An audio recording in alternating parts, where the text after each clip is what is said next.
We have been given the scientific knowledge, the technical ability, and the materials to pursue the exploration of the universe. To ignore these great resources would be a corruption of a God-given ability. Apollo 11 CDR, this is Houston on VHF and S-band. How do you read? Over. Houston, Apollo 11 CDR, loud and clear. Roger, reading you the same, Neil, out.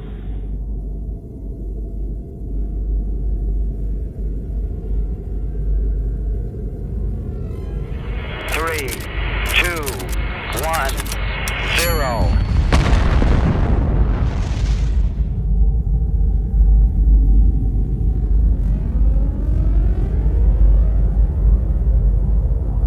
I believe that this nation should commit itself to achieving the goal before this decade is out of landing a man on the moon and returning him safely to the Earth. No single space project in this period will be more impressive to mankind or more important for the long-range exploration of space. Liftoff. We have a liftoff. 32 minutes past the hour. Liftoff on Apollo 11. Tower clear.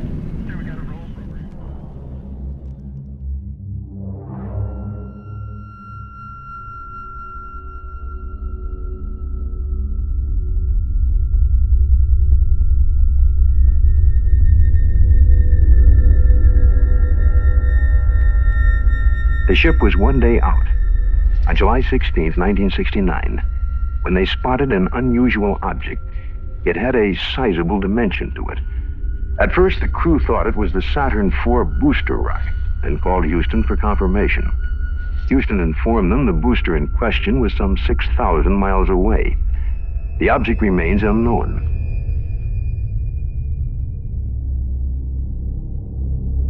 The spectacular launch of Apollo 11 in 1969 seemed a noble expression of the full potential of rational human scientific reasoning. No human endeavor could have appeared more far removed from primitive superstitions and ancient occult mysticism than our National Space Agency, an agency whose rocketry success was solidly grounded in precise mathematical logic and practical technological rationality. Neil and Buzz, the President of the United States would like to say a few words to you. Over. And yet, while a decade of NASA's spaceflight wizardry enthralled a nation of television viewers almost nightly, the truth of NASA's deeply dark, occult origins was discreetly hidden from public awareness. Origins linked, perhaps, to the most wicked of occult practitioners in modern history. None other than self-proclaimed Satanist Aleister Crowley himself. He was the most sinister figure you could possibly imagine. How does he have anything to do with aerospace and rockets and being in the heavens and all the rest? It just seems like all the research I've done over the years, they all seem to point to this thread of the sciences with the occult, with contact with entities and intelligence agencies. Like they're just so enmeshed with each other over all these years. That people, literally within the Defense Department, were sort of consulting ancient texts and books on demonology and using archaic rites and rituals to quite literally summon up these entities that, you know, the UFO research community calls the Greys. In the program, there was certainly a desire to explore the idea that perhaps UAP could be summoned, could be communicated with, could be controlled. Do you think the phenomenon uses us in some way to bring itself through into this environment? I do. I think there's a cohabiting. I think it's no different than manifestation of phenomena around the seance table with 5 mediums. It's no different than the C5's contact stuff with 5 meditators, all wishing for a UFO to appear in the sky. You know, this is what we tend to get, is these periods of this phenomena, and it's always the same. He's the Las Vegas man who claims he can summon UFOs on command. Pretty wild. So we sent Action News reporter Mike Delastrito to get the real story. But what he found shocked everyone and could leave you wondering, are UFOs real? You know, it's the conjuring. Some other people refer to as conjuring. The conjuring phenomenon. In witchcraft, it'd be referred to as conjuring. I felt like something was inside of me. I felt like I was possessed by the most beautiful spirit I'd ever been possessed by. He says the voice in his head told him to go public now. When the prophet started praying for a sighting, I wasn't exactly convinced. I pray, oh Yahweh, that you send a sighting so that they know that I am not mentally ill. I am not a false prophet, like those who seek to kill me say I am. I see something straight up. Curtis, I got it. Photojournalist Jonathan Hawkins locks in on it. Let's take a closer look here. It's an orange sphere that appeared out of nowhere. I call the boss with an unexpected change in my story. If it's responding to prayer, then I believe it's divine. And you know, I have to admit, I have the voices of at least a dozen people in my head who've told me privately that they have witnessed and corroborated in person with you that they've seen this phenomenon. Yeah. So it's very hard for me to hear that and be skeptical still. Yeah, right. It's real, and you and I are going to experience it together. I'd love to, yeah. When you get around aerospace, you're not just dealing with nuts and bolts, and that's why you see people as diverse as Aleister Crowley, L. Ron Hubbard, and all these different kind of occult figures over time. Over and over again, they are showing up very unusually in the middle. And in the case of Jack Parsons, who was a student of Crowley's, who was really the original father of our rocket program. During the 1930s and 1940s, the OTO Lodge in California was headed by a brilliant young rocket designer called Jack Parsons. Jack Parsons developed patented rocket technology, which is still in use by NASA to this day.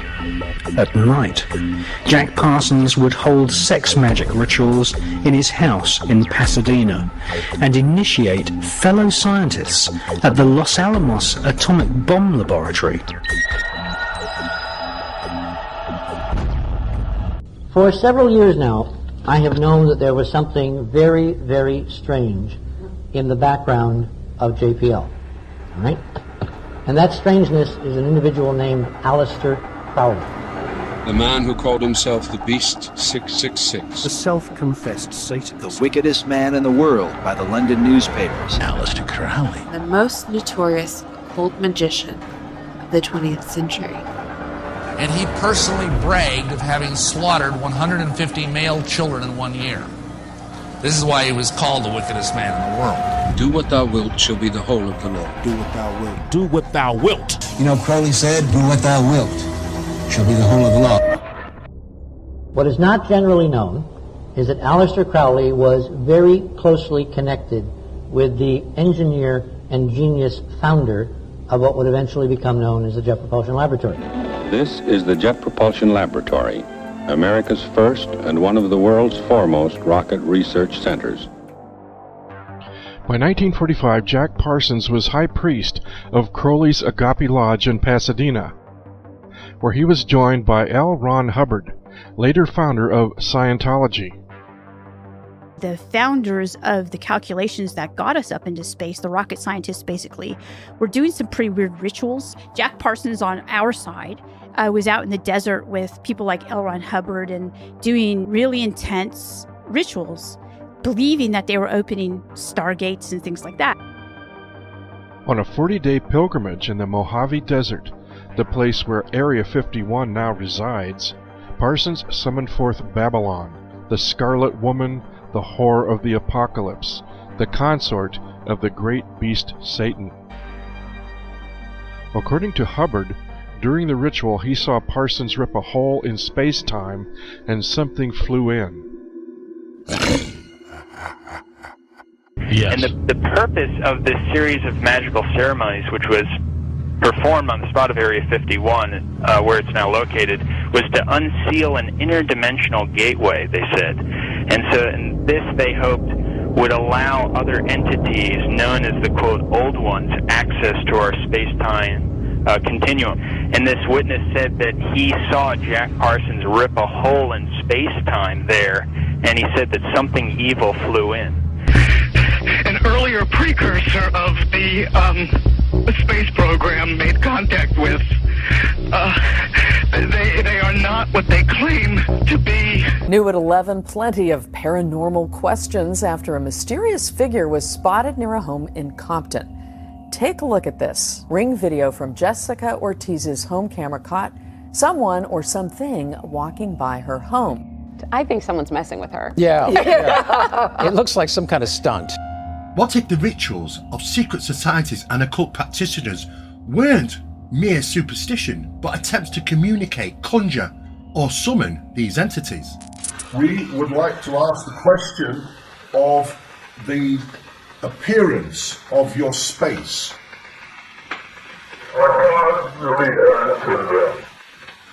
Thank you. Will the work progress? Thank you. This is what I needed to know. And in more modern times, certain science types experiments and CE5 initiative, heists, and even psionic circles. And then we kind of merged together in our meditation, and I created with them this protocol for making contact with them. When it comes to NHI communications, we are not discovering something new, but remembering something very old. In a way, you could actually say that this spell actually worked. Just a few years later, the United States entered the space race and the entire world turned on their televisions to watch the first steps onto the moon. In the 1960s, the hippies then spread the free love movement that Parsons had hoped for. Maybe, just maybe, all of that sex magic actually ended up working.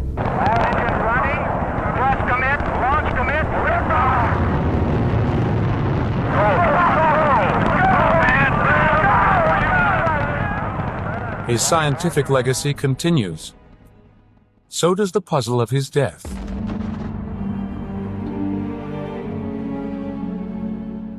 On June 17, 1952, at 5:08 in the evening, a powerful explosion shook tranquil Pasadena, California.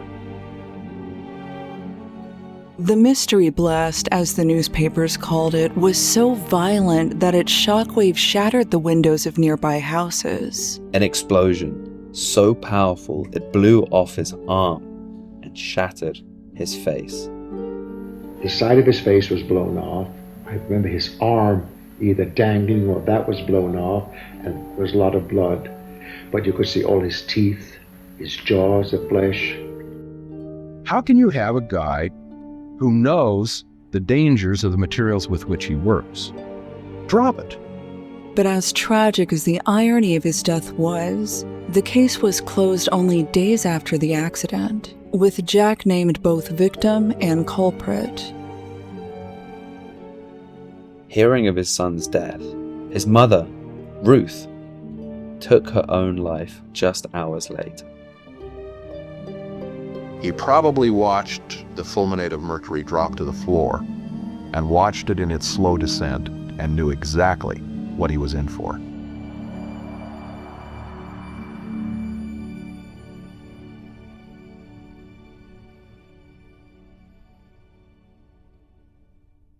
A policeman arrives and finds Jack charred and stuck underneath rubble.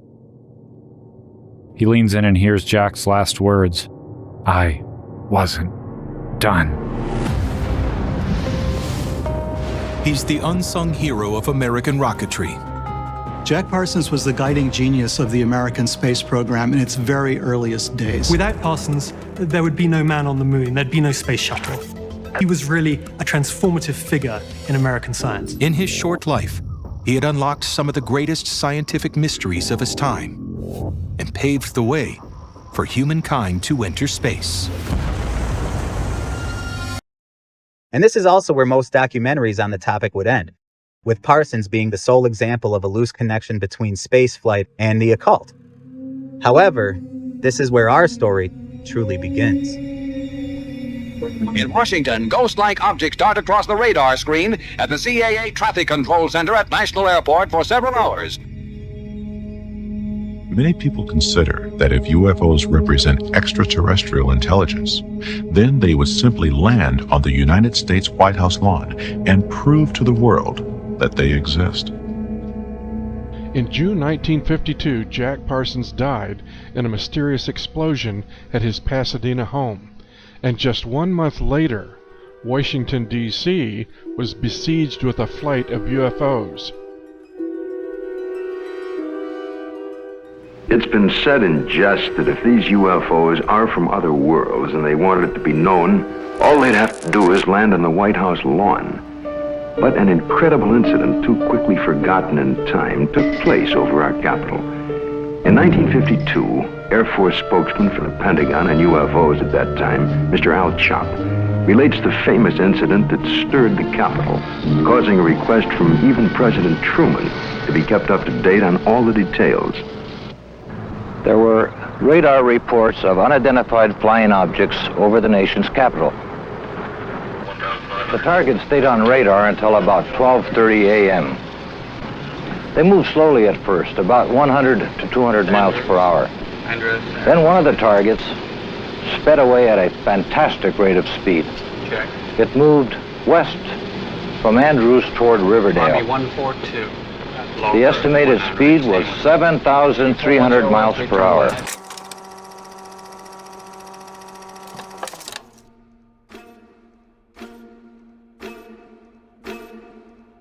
Time to put on your mystery hat, because we've got a brand new sighting of a UFO, the kind that we're starting to see a lot more of these days.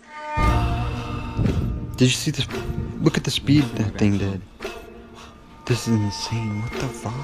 It's like a dark gray cylindrical object, and it was probably the size of a football, and it passed maybe 10 feet under our right wing. I followed all of the instructions, and sure enough, I had my own life-changing contact experience. I think that there is a movement in the UFO community that people are opening themselves to demonic suggestion. I know people are doing seances and things to bring these craft down or in or something like that, and to me it reeks of a demonic suggestion. My dad used to say, if you open yourself up to that, that's when it happens. So I think you have interdimensional intelligence, which is operating demonic intelligence. Interdimensional demonic intelligence. Yeah. Yeah.